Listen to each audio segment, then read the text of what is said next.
Hi, I'm Anne-Marie from brambleberry.com and soapqueen.com. Today, we have a really cool advanced cold process soap making technique with a guest star, Kristy Schemrich from Ohio. Thank you for having me, Anne-Marie. So tell me a little bit about this technique. This is inspired by bakers. Nice. And we're gonna just be dropping our circles onto the top of the soap and then dragging through, just like connecting the dots. Nice, I can't wait to have you show us that. Yes, it's so fun. Let's get started.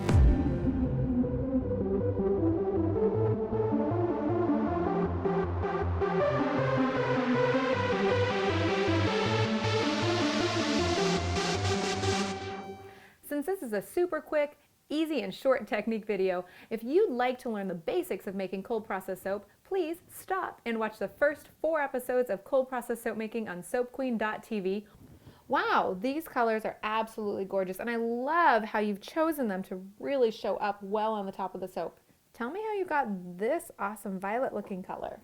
And this color I used ultraviolet blue and I mixed it with the pearly white. Oh, that's so smart. So you used the brambleberry neon ultraviolet blue and Yes. then mixed it with the super pearly white mica. Yes, I used probably a teaspoon of the pearly white and a half a teaspoon of the ultraviolet blue. It is fantastic. It practically glows. It's gorgeous. Nice job. Gorgeous. Thanks.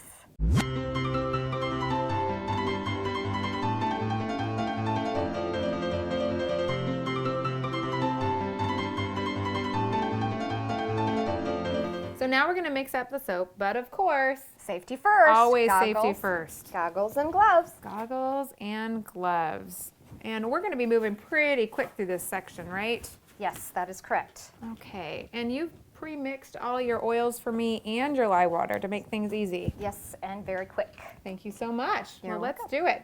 Okay, now we've mixed up our basic CP soap and we're going to pour it into our bottle. And what kind of bottle is this? Is it a condiment bottle? Ketchup This- bottle? Yes, hair but color bottle.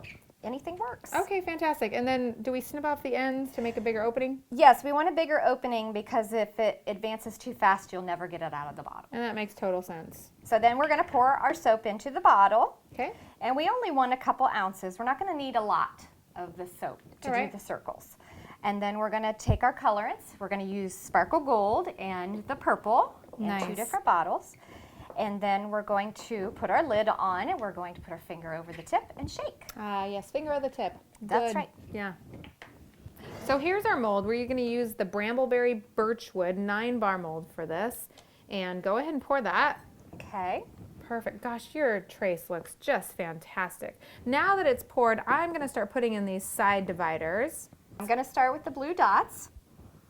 Okay. Just going to randomly put my dots across the mold. Gorgeous. Probably about an inch or so apart because you want to have enough room to put your gold dots. Now I think I'm going to start on the gold dots because I'm a little worried about these actually setting up too fast Yes, on us. Okay. and they will with I'm this going to go ahead and recipe. start on this side. Okay.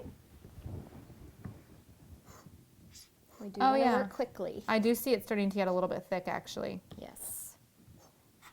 And that doesn't matter. They'll be raised hearts. Okay, and I'm starting to overlap you, so I'm going to go to the other side again. Okay.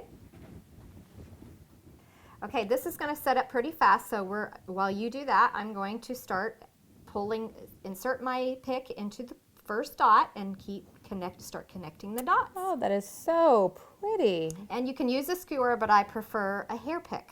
Well, I can see why. It's just doing such good detail work. And with this, I'm just putting the gold dots right in between these purple, just to make sure you are able to get a little dab of color in every drag. That's right. Wow, this looks amazing. But one more step, right? Yes, we have to put the dividers in. I do like these dividers because they make a perfect bar of soap every single time. Oh, yes. Push down firmly and evenly. Put a lid on this and let's Leave it set for a couple days, before we unmold. Wow, this technique was super fast and super easy to learn. Thank you so much for joining me today. Thank you so much for having me, Anne-Marie. And if you'd like to see more of Kristy, go ahead and join us for our next episode available at brambleberry.com, where she's going to show you how to make these awesome bars of soap. Until next time, happy soaping!